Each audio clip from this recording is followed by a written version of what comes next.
Nah, alternatif pun sama ya. Alternatif adalah pilihan-pilihan potensial ya untuk penyelesaian masalah atau alternatif solusi atau alternatif keputusan bisa. Ya, nah, analis nih kita di sini sekarang posisinya sebagai sistem analis sistem. Ya, kita harus kreatif dan inovatif di dalam misalnya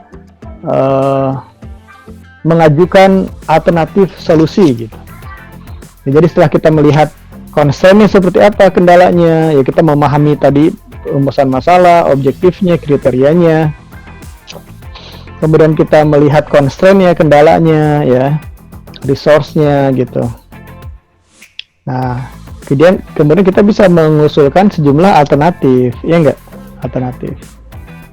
Nah, alternatif itu nanti kalau di metodologi penelitian, teman-teman bisa secara tersirat itu bisa dikenali dari metode yang kita pilih gitu loh. Metode yang kita ingin gunakan untuk mengenerate alternatif solusi gitu. Kenapa harus kreatif dan inovatif ya teman-teman? Makanya nanti di sini ada tambahan, kita harus mempelajari yang namanya creative thinking ya. Innovative thinking, berpikir kreatif dan inovatif gitu. Nah, ketika sudah bicara berpikir kreatif dan inovatif, bukan hanya masalah pure ini saja, science saja ya, bukan hanya lebih ke bukan hanya logika rasional saja, bukan ya. Tetapi kalau sudah bicara kreativitas, itu sudah ada aspek artnya, sisi seninya gitu ya di situ. Jadi art and science, kreativitas itu. Oke, misalnya art itu dari sisi apanya? Dari sisi kemampuan imajinasi, ya. Jadi kalau kita bicara science itu biasanya kan berdasarkan teori, ya nggak teman-teman? Teori, ada teori. Nah, kita melihat sejumlah teori, baca jurnal A, jurnal B, jurnal C gitu ya. Kita ngambil metode tertentu. Oke, nah udah kita terpaku pada teori dan metode tersebut ya. Itu pendekatan lebih ke scientific lah, pendekatan ilmiah ya, scientific metode ilmiah. Tapi kalau sudah ada bicara kreativitas ya, kita bisa keluar dari pakem ya atau patokan teori tadi. Oke, kita bisa menggunakan kreativitas gitu. Kreativitas berarti di situ bisa mengadopsi imajinasi, daya imajinasi. Oke. Sebagai contoh teman-teman, yang paling terkenal mungkin adalah penemuan teori relativitasnya Albert Einstein, ya enggak? Dia sendiri bilang bahwa saya menemukan teori relativitas itu adalah dari mimpi, ya enggak? Dari proses imajinasi gitu. Oke. Jadi tidak berdasarkan teori-teori yang dia pelajari gitu, enggak. Gitu. Termasuk penemuan tentang foton itu sendiri pun begitu, ya, foton itu. Ya, partikel itu ya, partikel foton gitu. Yang ikut bersama cahaya ya, cahaya matahari itu. Itu pun hasil dari imajinasi gitu. Ketika sudah bicara imajinasi, itu kita bisa aja thinking out of the box gitu. Oke, sekarang ke tahapan data collection ya. Pengumpulan data. Nah, itu teman-teman sudah tahu lah di metodologi penelitian ya. Teman-teman sudah buat model penyelesaian dari masalah itu gitu ya. Dan di situ membutuhkan data gitu, input data ya. Maka, Anda harus lakukan pengumpulan data gitu. Di di situ ada metode juga, metode penelitian ya. Pada saat Anda membuatkan model penyelesaian masalah itu, misalnya model kalau Anda di teknik industri kadang bisa membuat penyelesaian untuk masalah persediaan dengan metode EOKI ya nggak? Di metode EOKI kan ada modelnya nggak, ada rumusnya kan? Nah, rumus di situ berarti kan model kan?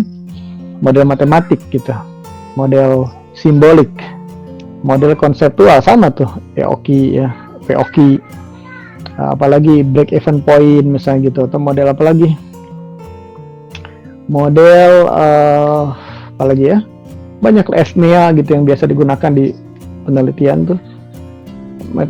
Model apa lagi, misalnya untuk manajemen risiko gitu ya, dengan hierark gitu ya, metode hierark itu pun sama ada modelnya. Nah di situ kita akan bisa melihat ya kebutuhan akan data ya, data apa saja yang dibutuhkan untuk menggunakan model tadi ya, metode tadi. Jadi ketika model dirumuskan nanti pun akan kelihatan nih ya, data-data yang dibutuhkan untuk si model ini apa saja. Kalau model yang dirumuskan itu, model yang dipilih misalnya adalah EOKI, berarti kan data yang dibutuhkan adalah apa saja gitu. Bisa demand per tahunnya gitu ya, kemudian lead time dan sebagainya gitu, kuantitas gitu ya, kuantitas pemesanan gitu. Oke. Tadi ada jenis-jenis data ya, ada data primer, ada data sekunder ya. Nanti pun ini teman-teman akan pelajari di metodologi penelitian ya. Metode penelitian ada mata kuliahnya tersendiri. Sama teknik pengumpulan data pun ya, ada dengan kalau data primer dengan wawancara ya, kuesioner, kemudian observasi. Kalau data sekunder biasanya dari arsip-arsip ya, dari perusahaan gitu atau organisasi. Oke, nah ketika bicara model, Anda bisa build the model ya, bangun modelnya sendiri dari nol, atau Anda bisa mengadopsi model yang sudah ada ya. Kalau dianggap itu memang sudah bisa menyelesaikan masalah yang Anda sudah rumuskan ya. Jadi model itu bisa Anda buat dari nol ya, from scratch ya, atau Anda menggunakan model yang sudah dipakai orang gitu. Nah, model yang sudah dipakai orang ini kan ada yang sudah dalam bentuk teori ya nggak? Seperti teori misalnya EOKI tadi ya, EOKI perhitungan compound interest gitu ya, atau tadi SMEA misalnya gitu, atau misalnya AHP ya, itu kan sudah menjadi model tuh, itu modelnya sudah digunakan banyak orang ya, disepakati ya menjadi teori gitu. Oke. Nah, model tuh. Nah, model itu bisa juga dalam bentuk model matematis ya, rumus-rumus teori-teori. Ya enggak?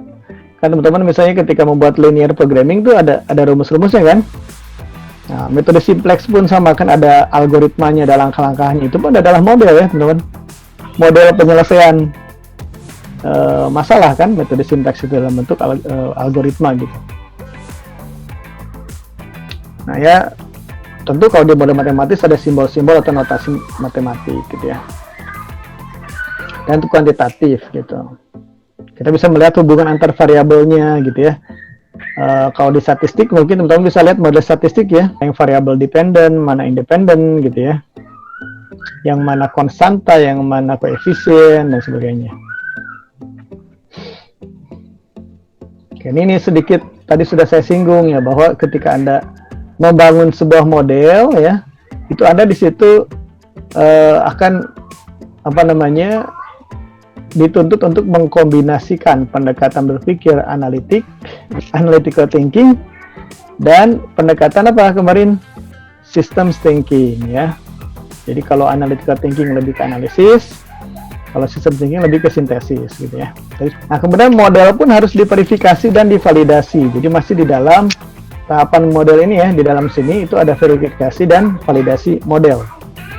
Setelah membuat modelnya, Anda verifikasi ya model itu. Jadi verifikasi itu memastikan model Anda itu representatif ya, mewakili dari sistem atau misalnya permasalahan yang ingin Anda selesaikan. Ya, jadi misalnya masalah Anda adalah tadi bagaimana permasalahannya adalah bagaimana mengoptimalkan ya manajemen persediaan gitu ya, dengan masalah dengan segala macam yang ada, data segala macam, Anda memilihlah metode EOKI gitu kan. Nah, Anda harus verifikasi nih, model EOKI ini mewakili enggak ya permasalahan yang ada di perusahaan yang ingin Anda selesaikan masalahnya itu gitu ya. Anda verifikasi itu ya. Jadi misalnya variabel-variabelnya Anda cek lagi sudah terpenuhi enggak ya, variabel-variabel yang saya rumuskan itu di dalam model EOKI gitu.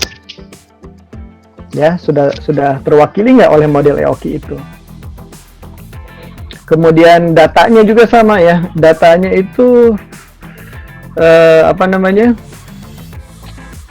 tersedia nggak ya untuk model EOKI ini? Gitu.